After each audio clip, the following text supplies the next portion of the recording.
I got Scot Burkhalter here today, and he's going to help me decide if this person that sent in their ISSA certification, if they're a sheer genius or they need to work harder. Do you think so? So it's interesting to me. Scot had watched a few of my videos before you came. You're not a subscriber, were you? I'm a subscriber. You are? Okay. I just sometimes don't have time. Somehow you missed all the ISSA certification videos, and I've got a bunch of them out there. Don't know how many. I've got a playlist with all of them. But so I'm going to explain to him, and if you're new to my channel or new to this ISSA, I'll explain to you what it's about. So it's the International Scissor Sharpeners Association, which was started just because I trained someone from Cyprus, and he said, I need to go back with more credentials. So we dreamed up the ISSA, totally subjective, got this cool looking little card, and you pay one time and you're a lifetime member. But then I had people that wanted to be certified and something to say that they had more credentials. And I guess to have someone else look at their sharpening and see if they're doing it right. Yeah, you need outside opinion sometimes. Yeah, so you're a groomer. You had some organizations that do that type of certification for groomers, right? Yeah, you have local organizations, you have the schools themselves, you have international, you have national, but then you also have your coworkers, and that can be a lot of help. Sharpening seems to be more of a solo thing, so you really don't have anyone in the room with you to ask. Well, there may be another one out there, but this is about the only one I know right now, and it's really, really simple. It's not complicated. It's not like some of the other certifications we've had in the past. But so what I'm looking for is if someone can sharpen a convex edge shear that I've damaged as a convex, if they can sharpen a bevel as a bevel, and do they cut. Simple as that. You don't have to bend it. You don't have to put serrations back in. This person was so eager to get theirs to me that he paid over $30 just for quick shipping, and he's from Montana. I'll tell you his name if he passes. How's that? You'll get to see his name. Look at it there. Shh. So how did you enjoy your training and learning this week? It was good. There's a lot. It's a lot more technical than I thought it would be from watching the videos. Yeah, I thought you were kind of surprised that there was more involved to it than you thought. There is a written test that goes with this. Each of these are numbered, and this one is 314805. And there's a written test that goes with it. Nobody ever fails because of the written test. But the written test sometimes tells me why they might not pass, something they don't understand. But I'm going to give you the written test and let you look at it and see whether you agree or disagree. And you see this person's changed his mind on a couple of these. 6. What happens if an edge is over polished? So in other words, if we don't back off when we're doing that final polish. I think it'd be C. Tiny nicks are created and snags the hair? No. Well, C is... It's B is right, the correct answer. Both. The edge is rounded off and the hair pushes. Yeah, okay, I was reading one, but yeah. Yeah, you can't really have both. I was thinking it'd probably be these two here. It'd shine, and it'd glide smooth, but it'd also push the hair. You know, you see things nobody else sees, but I guess it would be shine and glide smooth, but it would still be push hair. Oh man, now I'm going to have to reword this. Just because of you. Sorry.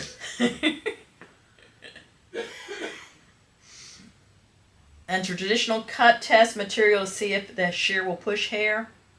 He's got that wrong.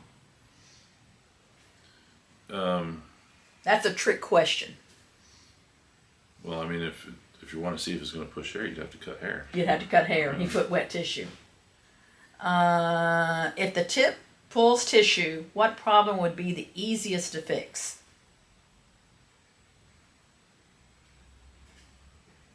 Burr not removed. Yeah, he missed that one. So he's missed a couple of them. He put B, burr never established, which means you'd have to go back and create a burr. Yeah. But if the burr is still there, you could just knock it off on your pants or wipe it off. So And number 10, the last one. Well, Cutting wet tissue that tears or is ragged when cut most likely indicates the following. He said the edge is rounded off and not sharp. well, I'd say to be C. It could be. Yes, yeah, he's wrong, you're right. If you can have a shear where the edge is rounded off and it's not sharp at all, and it will cut beautiful through wet tissue. But just the not nicks, hair. what you're testing for is if the nicks are left behind. Yeah, like that one we had yesterday. Yeah, yeah. Yeah, and if you feel too hard for that burr, break you it push up. it to the other side. First of all, convex edge. Is it truly a convex edge? Before we even test it, look and see if that looks convex to you. Does that look convex to you? I might be wrong, but I would say no. I would agree with you. Let me let y'all see this too. Yeah, do you see the bevel? See that flat area? Yeah. Man, he's got a, it's a really sharp, it's a sharp thing on that screw that if you gave that back to the stylist, they would cut their finger. You need to be careful with this. It looks to me like he took this scissor apart to sharpen it. I haven't, less is more on this scissor. So the less you do, the better it is. Okay, that looks like a true bevel. That looks like a true bevel. I think that one might pass. Let's see how they cut. Okay, so this is tissue, and I do use tissue, wet tissue, to test the shears. This doesn't tell me if it's sharp. This tells me if all the burrs and the nicks are gone. And I'm pulling my thumb out. Now you see, I would have had that a lot tighter. See how loose that is? But I'm not going to do any adjustment on it. See, it's not cutting. And the main reason it's not cutting is it's too loose. So the beveled edge, even though it looks really sharp, it feels really sharp, and it looks like he did a good job of it, this wouldn't pass because it's too loose. I would not have taken them up. I'm pretty sure he took them apart just because I'm feeling this burr, which I know I didn't send it to him that way. He didn't tighten it back up tight enough. So it's no need cutting it, testing it wet. If he redoes this, I'm probably going to send him another scissor because I think that screw's not even, I don't know, I'll let you work on it, see if you can tighten it. But we've done all kinds of creative things this week, haven't we, Scott? Scott brought some really messed up groomer scissors with him, and we got them to work, right? Yeah, they work. He got so frustrated with them before you brought him in, he'd broken some teeth off, so. Okay, so I'm doing the, This one. did you find the screwdriver over there? Nope. I've got all these screwdrivers up here in this little tray too. Okay, so this one here is a little bit adjusted looser too. I would have definitely had this tighter, but let's see how it cuts dry tissue. And it cuts dry. Let's see how it cuts wet.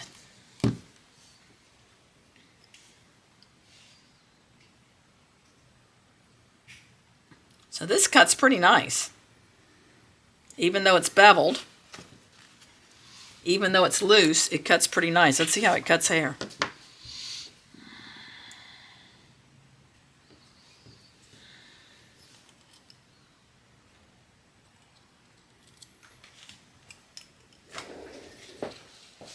A little bit of push, but it cuts hair pretty nice. These are tricky because when I send them to you, they have a little bevel on them. The particular factory that makes these puts a little micro bevel on all of them, and I don't change that. I'll just go in and put some nicks in there. And he's done a nice job. The rod line looks good. Oh, the nicks are out. It cuts nice and sharp and nice and smooth. It's not reconvexed. He would probably make his customer, and he probably is making his customers really happy with his sharpening. But if another sharpener came in and said, hey, this is what the edge is supposed to look like, and your other sharpener's not creating that edge for you, you could potentially lose your customers. So I would like to see these more convexed. The beveled edge had passed with flying colors. I would have had more of a dilemma here about whether to pass them and certify them. But because the beveled edge ones definitely didn't pass. Are they cutting now that they're tighter? Oh, look at here. Not good. Look at here. Wait a minute. Is it you on the camera here? See, it was just a loose screw away from making those cut nice. That screw's toast though. Like, yeah. You got it tightened up. But it works good now, but if you ever take the screw out again, it's not going back. Yeah. So any of these that don't have a ride line, they're flat inside. You're going to see a lot of these with groomers, Scott. They're flat inside. You're just going to get in a whole lot of trouble if you go to try to take them apart. Just sharpen them together. Yeah. And see, he's got the double whammy of that adjustment not holding well, but that, I don't know if you can see it, but it's like little sharp burrs sticking up there. That it looks like he might have used a screwdriver that was a little bit too big. Yeah. And so it was coming out and taking the edges off because I think it's a brass screw. Yeah, and you can see how that screw looks damaged. Now, if you come across this and you were fixing this as a sharpener, I would go over and kind of buff that out so that they're not going to cut themselves and you don't cut yourself either. So I'm going to say he doesn't pass but it's not that bad. It's close. It's really close, and he's probably is keeping his customers happy. I mean, don't, just because you didn't pass this go around, don't make this an excuse not to go out and make money and sharpen in the salons, because I mean these are or in the groomers, because these are good enough. Yeah, it's like the blue ones. If a groomer was using them, they'd say, "Oh, it's doing this," and then you could have fixed it right there on the spot. Yeah, it wouldn't have been that hard. Yeah.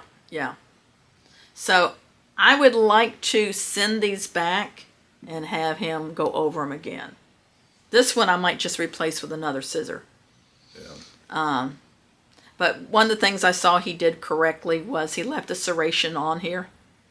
A lot of people take the serration off, and you can't, you don't flunk if you take the serration off because maybe the nicks are deep into the serration. But I'm just gonna send these back like they are, not do anything else to them, and then I'll send another one of these bevel edges for him to do. If he wants to do it again, which I definitely would, as close as he is, Yeah. But he'll still get the little cool ID card with his name on it, not my name. And yeah, if you decide you want to do this, Scott, if you want to take a set with you before you go, you have to, on your card, it has your height and your weight. I'm sorry. Yeah, you're a big guy. That's okay. My driver's license does too. But and you also can get access to the part of our website that's got the cool, like t-shirts and hats and all that with the ISSA logo, which is kind of fun. Yeah. You think you want to try it? You want to add that to your little collection you're going with it? Okay, I'll damage them up. And you don't have to do the written test because you've gone Just over did it. it. Yeah, you just did it. So, All right. we might, I might not finish this video. We might come back and look at your sharpening at the end of it. All right. Save me on shipping. Yeah. If you want to do them today, you're here to practice. I'm here. Okay, let's see if Scott can do as well as our Montana guy. All right. Hey, y'all may or may not see this video. I was just using Oh, that's good. But if you ever used tissue, you pull it across single thing. I took one of them off. That one was triple ply. You guys are getting the fancy stuff. Yeah. Puff, in the puff works better, but no, there's toilet tissue all over the place here. It's underneath the counter, and then there was some around there, and I got some here. We even have some in the bathroom here. But it's a little thicker. It's a little thicker. Who's sharpening blades in the bathroom? You never know. You need a break once in a while. So we're going to check Scott's shears, And you may or may not see this video, depending on. I promised him if he doesn't pass, I won't post this. So first of all, is this convexing? And I would say yes. The biggest problem you had yesterday, you would leave burrs on it. I could feel a burr on it, but I don't today. I still feel it on this one. Run your finger on the outside there.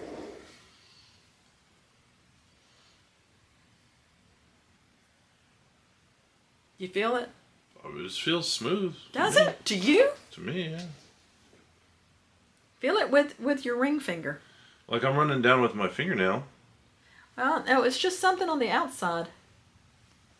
Like, it may still pass, though. I mean, it is convex. I would have probably made it a little bit tighter. It's always better to be the air on the side of too tight than too loose.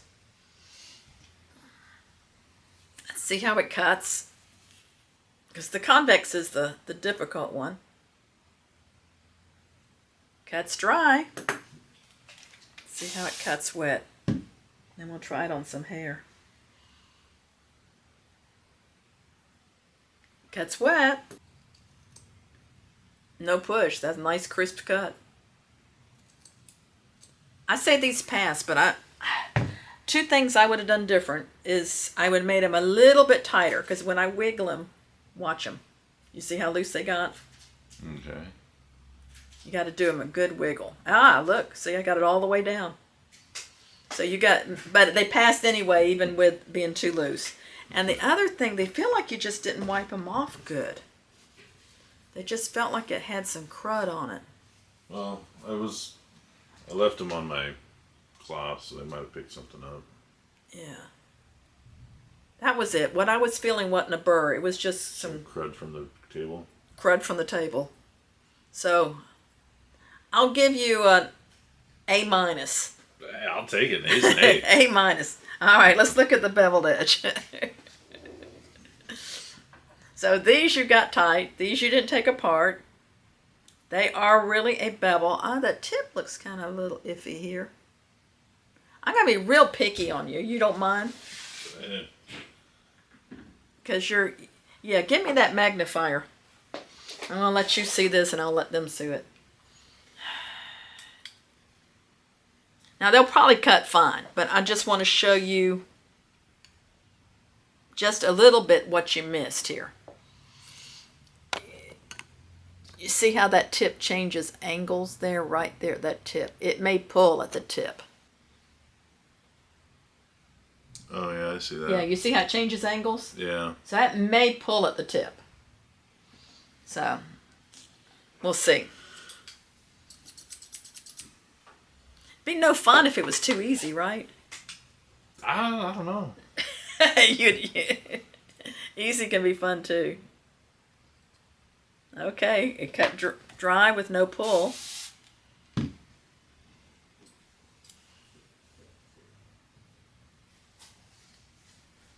Cut wet with no pull.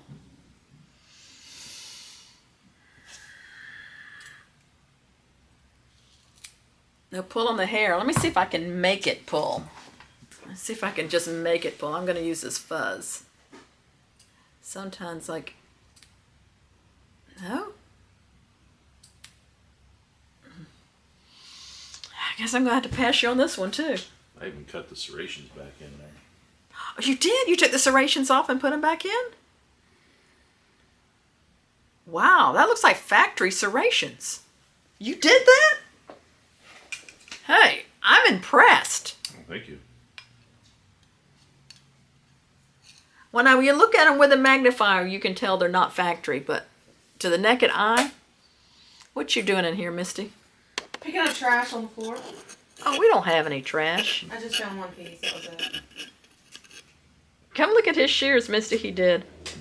He took the serration off and put the serration back on. Nobody's ever done that before. I gotta be memorable. I've learned that this week. You have to do your own thing, don't you? Yeah, it's not always a good thing. Okay, so you passed. Yay! You want to tell them where you are? If they want to come to you for sharpening now? I'm in Ogden, Utah, with a drop-off location in Syracuse, Utah. You can love the phone number, 801-666-9603. Same as my hair color formula, 666. Yeah. But it gets people to laugh. And you're doing clippers and shears. Yeah, I'll be doing clipper blades and shears. And you'll be doing the 5-in-1 clipper blades, right? Yeah, I'll be doing 5-in-1s. Which a lot of people don't do those. Yeah, I found that out the hard way. A lot of people don't do those because they're kind of touchy. Yeah, but you use them yourself, so you know how they're supposed to work. Yeah, which I think helps. It gives me a little edge. All right, and say goodbye to Misty. She's going to be gone. All you can see is just that. That's all I can see. There we go. There we go. That's all you can see. Once again, Misty will be out of the office. Yeah, so y'all better not place any orders the rest of this week. Y'all are going to be in trouble. I was out one day last week, and 2 of the 4 orders were wrong that were shipped out. Oh, just think of the screw-ups I'm going to be able to do on the next couple of days It's while only you're gone. 2 days of orders, and it's going to be scary. Sorry. But this is the first vacation my husband and I have taken in over 10 years, just the 2 of us. Just wait till July when we're all gone and we're leaving Susannah here by herself in charge. She'll do better. She'll do better than me? She just may not know what something is, but it'll be either pulled correctly and shipped correctly or just not done at all. So what's your thoughts about the International Scissor Sharpeners Association? Is this ISSA certification, is it a walk in the park, or is it a little more difficult? Let's see what you can do. If you want to be certified, if you want to join the ISSA, it's for those that are certified, it's more than just a piece of paper. It's more than just an ID card. So links below is going to tell you how to be a part of the ISSA and also to get your swag and your merchandise. If you're ready to take your sharpening skills to the next level, I've got you covered, whether it's a certification or upgrading your equipment or getting some more sharpening training. That's what we're about. So call the red-headed sharpening lady, Bonnie at Bonika Shears. And remember, stay sharp, my friends.